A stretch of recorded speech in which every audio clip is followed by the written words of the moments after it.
准备提前泡好的黄豆200克，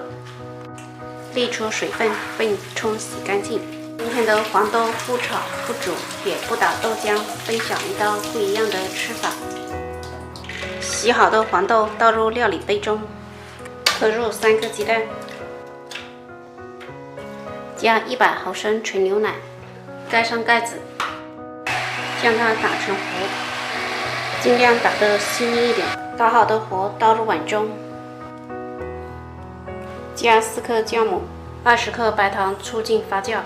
糖的分量根据个人的口味调节。分多次少量加入面粉，边加边搅拌，面粉的量不定，直至可以揉成不沾手的光滑面团就可以了。像这样成团后，加入20克玉米油，下手揉成光滑的面团，揉至这样软硬适中的面团就可以了。盖上保鲜膜，发酵至2倍大，我们的面团就发酵好了。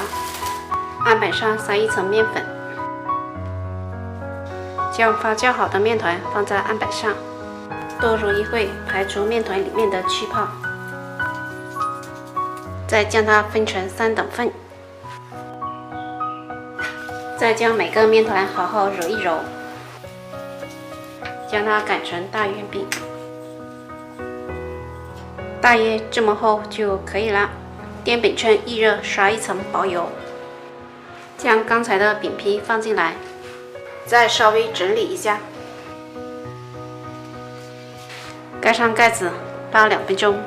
2分钟后开盖翻个面，表面刷一层蛋黄液，再撒上点芝麻。2分钟后再次翻个面，继续刷一层蛋黄液，再次撒点芝麻，按压一下防止芝麻脱落，然后每烙1分钟翻一个面，这样反复烙几次，